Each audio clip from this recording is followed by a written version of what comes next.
Sean todos bienvenidos a esta clase online de Física 1 para las carreras de Ingeniería Electromecánica e Ingeniería Mecánica Automotriz de la Universidad Internacional Tres Fronteras, sede San Lorenzo. El día de hoy vamos a estar continuando con el programa de estudio correspondiente a la cátedra Física 1. Los objetivos específicos para el día de hoy serían comprender el concepto de equilibrio, construir los modelos matemáticos referentes a la primera ley de Newton. Finalmente, mostrar las diferencias y semejanzas entre equilibrio estable, inestable e indiferente. El primer concepto que debemos conocer para encarar este módulo es el concepto de equilibrio. Se define equilibrio como el estado de un cuerpo cuando la suma de sus fuerzas y momentos que actúan en él se contrarrestan. Proviene del latín aequilibrium, que se compone de aequus, que significa igual, y libra, que significa balanza, un poco el origen etimológico de la palabra equilibrio. En cuanto a la física refiere, el equilibrio es el estado de un sistema en el que coexisten simultáneamente, digo bien, dos o más componentes que se contrarrestan recíprocamente y de esta manera se anulan. Puede presentarse en un cuerpo estático, no sujeto a ningún tipo de modificación, sea de traslación o rotación, o también en un cuerpo en movimiento. En este último se pueden originar tres tipos de equilibrios que vamos a estar viendo a continuación. El primero de estos tres sería el estable, es aquel a que vuelve por sí mismo un cuerpo que ha sido apartado de su posición. El mejor ejemplo que se suele utilizar es el del péndulo. Para el caso de equilibrio indiferente, sería aquel que independientemente de la posición del cuerpo, presenta un equilibrio, ya sea una rueda que se encuentra en su eje. Finalmente, el tercer tipo de equilibrio sería el inestable. Es aquel que en el cuerpo no recupera la posición inicial, sino pasa a una posición de equilibrio más estable. Un ejemplo de la vida cotidiana sería un bastón que en una posición inicial se encontraba parado y sobre el pie, y una vez que cae, queda equilibrado en una nueva posición, inclusive más estable que la anterior. En cuanto a la primera ley de Newton, conocida también como la ley de la inercia, nos dice que si sobre un cuerpo no actúa ningún otro, este permanece indefinidamente moviéndose en línea recta y con velocidad constante, incluido el estado de reposo que equivale a velocidad cero. Esta ley, por tanto, insta que un cuerpo no puede cambiar por sí solo su estado inicial. Se encuentra en reposo o en movimiento rectilíneo uniforme, a menos que se aplique una fuerza neta sobre él. Es decir, que Newton considera que los cuerpos en movimiento están sometidos constantemente a fuerzas de roce o fricción que frenan estos cuerpos de manera progresiva. Un ejemplo claro sería, por ejemplo, un proyectil que es lanzado y continúa su movimiento mientras no sea retardado por la resistencia misma del aire o también impulsado hacia abajo por la fuerza de la gravedad, por ejemplo. Eh, Podría ser también una piedra que está siendo girada, una vez amarrada, ¿verdad? Al extremo de una cuerda y sujetada al otro extremo. Si esta cuerda se corta, ya se deja de ejercer esta fuerza centrípeta y la piedra misma vuela en una línea recta que sería en este caso tangencial a la circunferencia que describía anteriormente, ¿verdad? Recordamos que tangente es una recta que toca a una curva sin cortarla. También conocemos, sabemos por definición que el movimiento es relativo, es decir, depende de cuál sea el observador que describa este movimiento. Por ejemplo, para un pasajero que se encuentra dentro de un tren, el interventor o la persona que viene a controlar los boletos, ¿verdad? Viene caminando lentamente por este pasillo. Mientras, para alguien que está viendo pasar ese tren por el andén del mismo, eh, Este interventor se mueve a una gran velocidad. Es decir, que siempre necesitamos un sistema de referencia al cual vamos a referir este movimiento.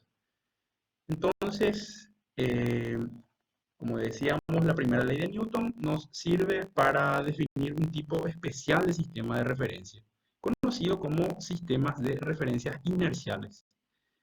Son aquellos sistemas de referencia desde los que se observa que un cuerpo sobre el que no actúa ninguna fuerza neta se mueve con una velocidad constante. Yendo a la realidad, es imposible encontrar un sistema de referencia inercial, puesto que siempre vamos a encontrar algún tipo de fuerza actuando sobre estos cuerpos. Eh, pero siempre es posible encontrar un sistema de referencia en el que el problema que estemos estudiando se pueda tratar como si estuviésemos en un sistema inercial. Suponer a un observador fijo en la Tierra es una buena aproximación de un sistema inercial. Una herramienta bastante útil para comprender este capítulo sería el diagrama de cuerpo libre. Se define como una representación gráfica utilizada a menudo para analizar fuerzas que actúan sobre un cuerpo libre. El diagrama de cuerpo libre es un elemental caso particular de un diagrama de fuerzas. Son sinónimos. Un diagrama de fuerza es lo mismo que un diagrama de cuerpo libre. Estos diagramas son una herramienta para descubrir las fuerzas desconocidas que aparecen en las ecuaciones del movimiento del cuerpo. El diagrama nos va a facilitar la identificación de fuerzas y momentos que debemos tener en cuenta para la resolución de los problemas que van a proponerse a continuación. Vamos a ver un poquitito más sobre el diagrama de cuerpo libre. Aquí tenemos un ejemplo, sería un cuerpo de masa M que se encuentra en un plano inclinado. Sobre este cuerpo principalmente podemos identificar tres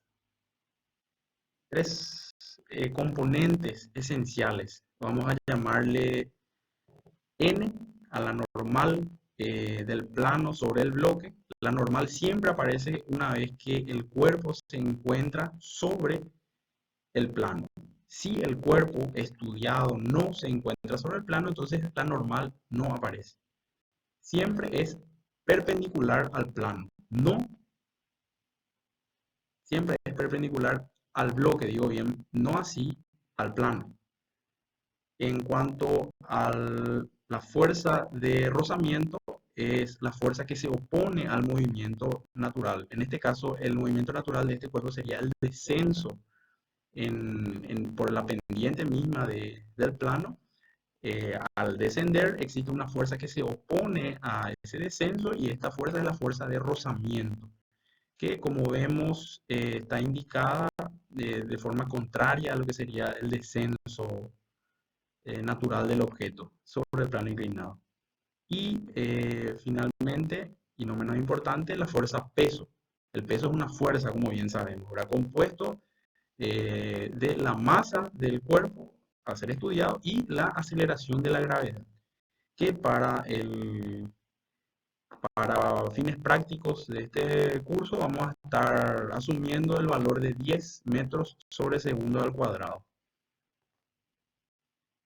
Y finalmente los vectores I y J, ¿verdad? Que nos muestran la dirección y el punto de aplicación para el ejemplo mostrado.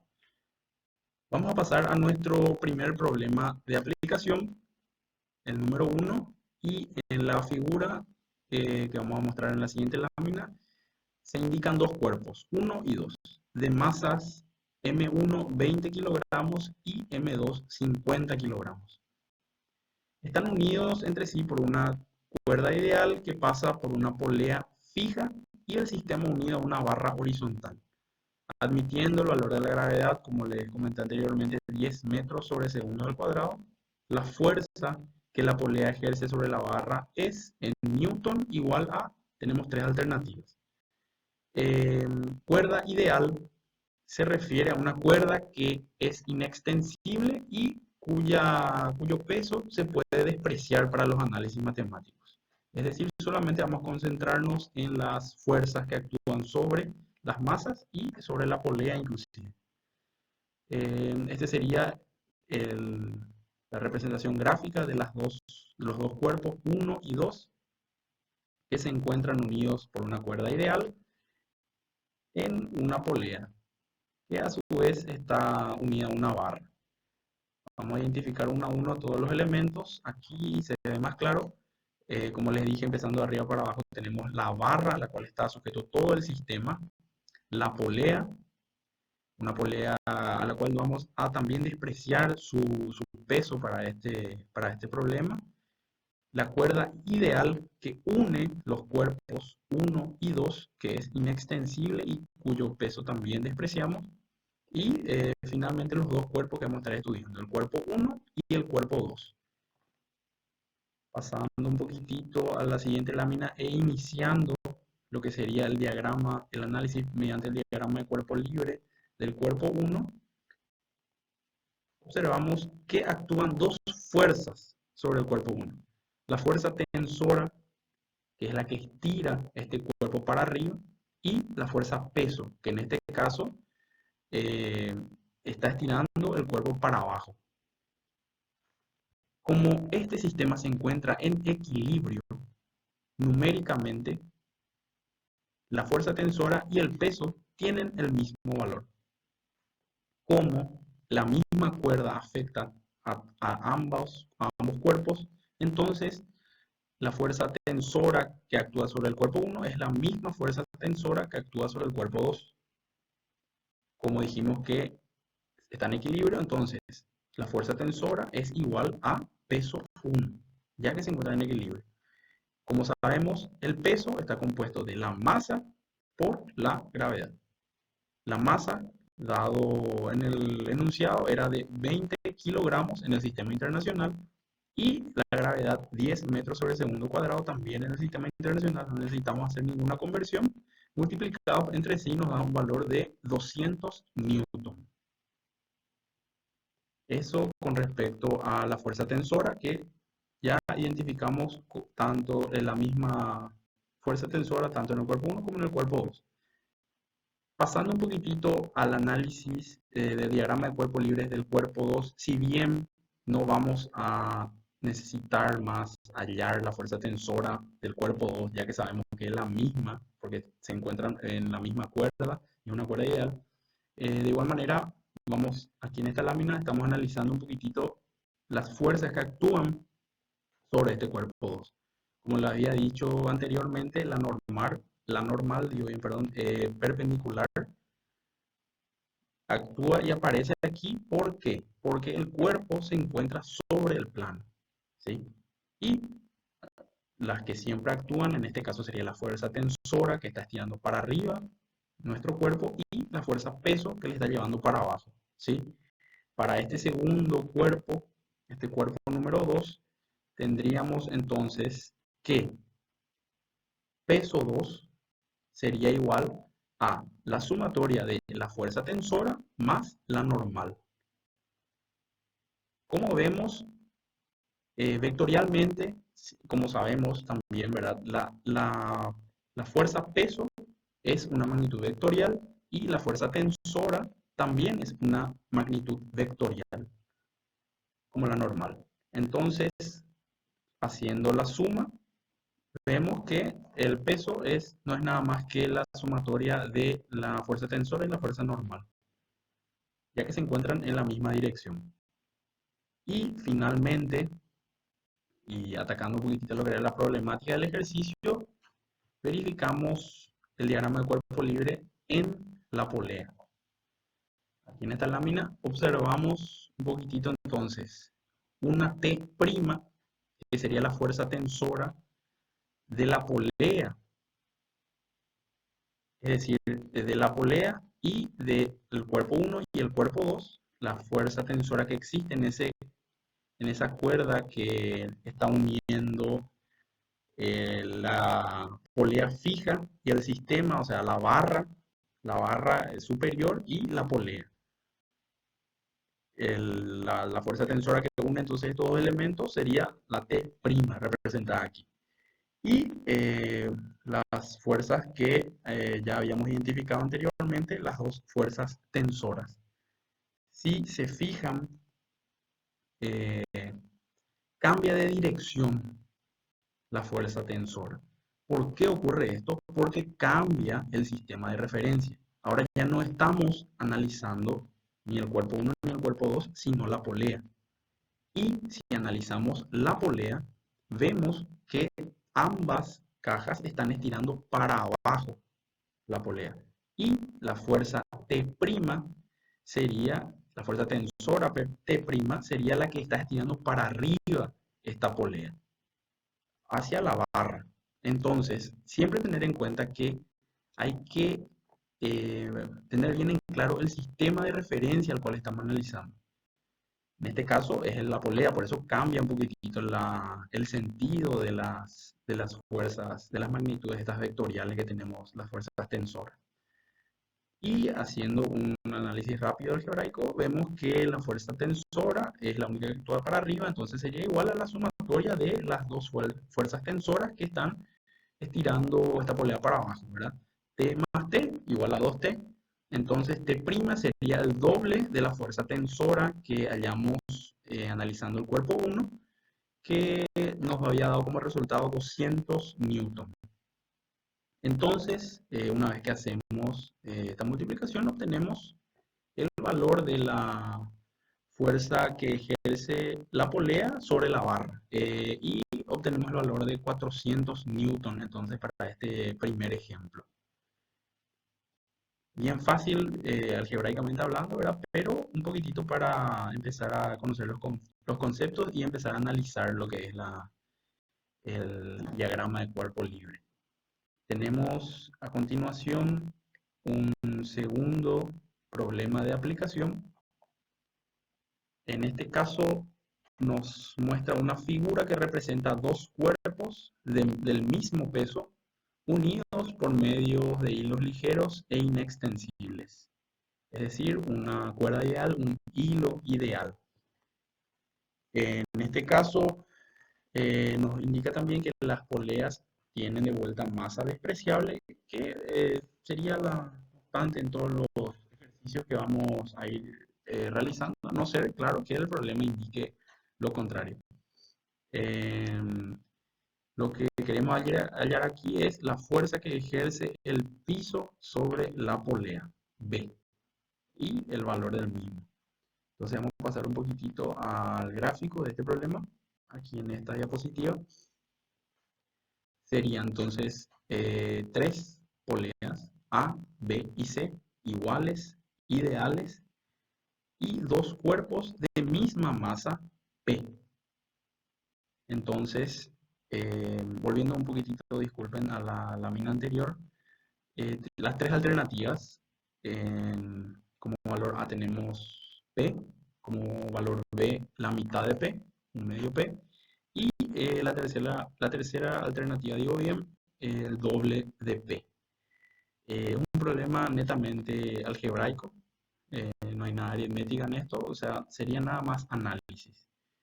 Volviendo a la lámina en la que tenemos la gráfica, como les había comentado, tenemos entonces las tres poleas iguales ideales, las dos masas que poseen estos cuerpos, y cuerpo P le llama ahora ya un poquitito haciendo, identificando ya la fuerza que actúa, ¿verdad? La fuerza peso, ¿verdad? Sobre las dos cajas iguales también, ¿sí? Similar a la anterior, ahora le agregamos nada más una polea y un cuerpo más. Entonces, debemos enfocar nuestro análisis a lo que sería la polea B, porque queremos hallar la fuerza que ejerce, digo bien, el piso sobre la polea. Entonces, vamos a enfocar nuestro análisis en esta polea B y a la vez en uno de los cuerpos. Siendo con esta lámina, entonces, diagrama del cuerpo libre puede ser indiferentemente del cuerpo que se encuentra a la izquierda o del cuerpo que se encuentra a la derecha, porque son iguales, como ya hemos comentado anteriormente. En el cuerpo de la izquierda se toma arbitrariamente esto. Vemos que observa que actúan, digo bien, de vuelta dos dos fuerzas, la fuerza tensora y la fuerza peso. No actúa la fuerza normal porque este cuerpo no se encuentra sobre la superficie. Entonces, haciendo un rápido análisis del diagrama de cuerpo libre, vemos que la fuerza tensora es igual a la fuerza peso. ¿Ok? Y como habíamos dicho anteriormente, el enfoque de este ejercicio iba a ser sobre esta polea B, que tampoco hace contacto directamente con el piso, por eso es que de vuelta no aparece la fuerza normal. Sobre esta polea actúan tres fuerzas tensoras, las tres. Dos que están estirando a esta polea B para arriba, que serían las fuerzas tensoras tanto de la polea A como la polea C en simultáneo. Y finalmente la fuerza tensora T', que está indicada ahí apuntando para abajo, que es la que sujeta de cierta forma esta polea B al suelo. Entonces, de vuelta, como se tratan de tres magnitudes vectoriales, vamos a ver las que tienen el mismo sentido, las sumamos para un lado y las que tienen sentido contrario para el otro. Podemos identificar acá de vuelta que la fuerza tensora T' sería igual a la sumatoria de la fuerza tensora de la izquierda y la fuerza tensora de la derecha. T más T, de vuelta, similar al ejercicio anterior, sería 2T. ¿Y cómo sabemos que la fuerza tensora es igual a la fuerza peso? Eso ya lo obtuvimos del análisis del primer cuerpo. Entonces T' sería igual a 2 veces el peso, que sería la alternativa C. Vamos a volver un poquitito a esa lámina, correcto. La alternativa C es la correcta. En cuanto a otros tipos de problemas que van a ser propuestos para darle continuidad un poco a lo que son nuestros trabajos prácticos que presentamos semanalmente en clase, son de dificultad similar, mismo análisis, un poquito para poner en práctica lo que es diagrama de cuerpo libre, concepto de peso, masa. Recordamos los valores del sistema internacional, la masa en kilogramos, la aceleración de la gravedad, como les comenté, 10 metros sobre segundo al cuadrado para este curso. También van a encontrar otros materiales, otras bibliografías que consideran el valor de la gravedad como 9,8, etc. Pero como les dije, para nuestro curso sería 10. La fuerza siempre en Newton para el sistema internacional, ¿sí? Va a ser enviado adjunto a este video el ejercitario que les estoy comentando, que les voy a pedir que me devuelvan esto al correo que se indica en el inicio de la presentación. Vamos a ir de vuelta a esa lámina, de la primera lámina, aquí. Fabian-lovera@fp1.edu.py. Entonces, una vez que van finalizando, le pueden sacar una foto, se digitaliza eso, pueden convertir a formato PDF y me envían para que yo lo pueda corregir y se los pueda remitir de vuelta. Cualquier consulta que surja para resolver estos ejercicios o algún tema que no haya quedado claro, algún concepto que no haya quedado bien definido de esta clase online, me escriben. También podemos seguir debatiendo como lo hacemos siempre en el grupo de WhatsApp. También mi número de disposición, como saben, y cualquier consulta estaría a las órdenes. La bibliografía, como ya saben, a la que pueden recurrir, ¿verdad? Está expuesta. También va a ir esta presentación adjunta a los materiales que van a compartir con ustedes. Por esta clase sería todo, y de vuelta, cualquier consulta que surja a lo largo del desarrollo de estos ejercicios, no duden en realizarla a los medios que ya les comenté.